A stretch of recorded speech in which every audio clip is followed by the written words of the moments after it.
राम राम बंधुओं। ए विद सब संशय कर दूरी, सीधरी गुर पद पंकज धूरी, पुन सब ही बिन मोह कर जोरी, करत कथा जहि लाग न खोरी। इस प्रकार सब संदेहों को दूर करके और श्री गुरु जी के चरण कमलों की रज को सिर पर धारण कर मैं पुनः हाथ जोड़कर सबकी विनती करता हूँ, जिससे कथा की रचना में कोई दोष का स्पर्श ना आने पावे। सादर सिमहि नाई अब माथा, बनमो बिसद राम गुण गाथा, संबत 1631 करऊं कथा हरि पद धर सीसा। अब मैं आदर पूर्वक श्री शिव जी के चरणों को सी नवाकर श्री रामचंद्र जी के गुणों की निर्मल कथा कहता हूँ। श्री हरि के चरणों पर सिर रखकर संवत 1631 में इस कथा का आरंभ करता हूँ।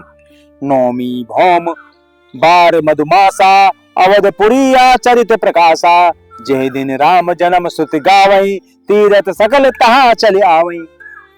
चैत्र मास की नौमी तिथि मंगलवार को श्री अयोध्या जी में यह चरित्र प्रकाशित हुआ, जिस दिन श्री राम जी का जन्म होता है। वेद कहते हैं कि उस दिन सारे तीर्थ वहां श्री अयोध्या जी में चले आते हैं। असुर नाग खग नर मुनि देवा, आई करहीं रघुनायक सेवा, जन्म महोत्सव रचई सुजाना, करहीं राम कल कीरति गाना।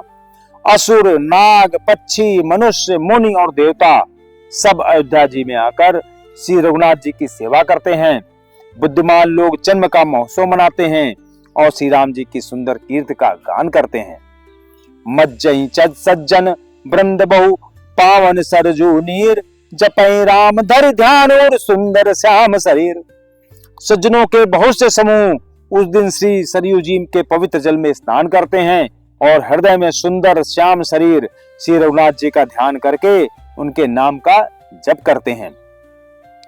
दरस परस मज्जन और पाना, हरहि पाप कहे वेद पुराना, नदी पुनीत अमित महिमाति, कहीं न सकई शारदा विमलमति। वेद पुराण कहते हैं कि श्री सरयू जी का दर्शन, स्पर्श, स्नान और जलपान पापों को हरता है। यह नदी बड़ी ही पवित्र है, इसकी महिमा अनंत है, जिसके विमल बुद्धि वाली सरस्वती जी भी नहीं कह सकती।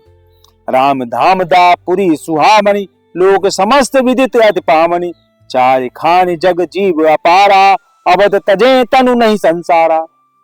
यह शोभायमान अयोध्यापुरी श्री रामचंद्र जी की परम धाम को देने वाली है, सब लोकों में प्रसिद्ध है और अत्यंत पवित्र है।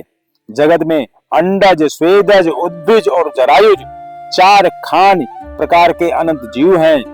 इनमें से जो कोई भी अयोध्या जी में शरीर छोड़ते हैं वे फिर संसार में नहीं आते, जन्म मृत्यु के चक्कर से छूटकर भगवान के परम धाम में निवास करते हैं। सब विधपुरी मनोहर जानी, सकल सिद्ध प्रद मंगल खानी, विमल कथा करत कीन आरंभा, सुनत संसाई काम मद दंबा।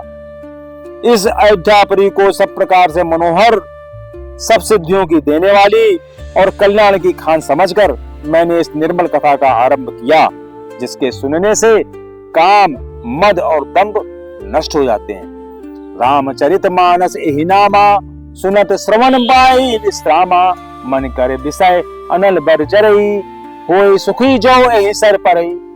इसका नाम रामचरित मानस है, जिसके कानों से सुनने से ही शांति मिलती है। मन रूपी हाथी विषय रूपी दामनल में चल रहा है और वह यदि इस रामचरित मानस रूपी सरोवर में आड़ पड़े तो सुखी हो जाए। रामचरित मानस मुनि पावन, भावन बिरचौ संभ सुहावन पावन, त्रिविध दोष दुख दारिद दावन, कलि कुचाली कलि सन सावन। यह रामचरित मानस मुनियों का प्रिय है। इस सुहावने और पवित्र मानस की शिव जी ने रचना की है। यह तीनों प्रकार के दोषों, दुखों और दरिद्रता को तथा कलयुग की कुचालों और सब पापों का नाश करने वाला है। रचि महेश निज मानस राखा, पाए सुसमय शिवासन भाखा, ताते रामचरित मानस बर, धरो नाम ही हेरि हर सर। श्री महादेव जी ने इसको रचकर अपने मन में रखा था और सुअवसर पाकर पार्वती जी से कहा।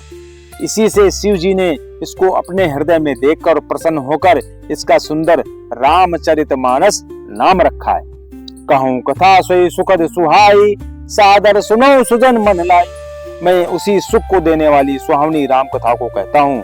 हे सज्जनों, आदर पूर्वक मन लगाकर इसे सुनिए।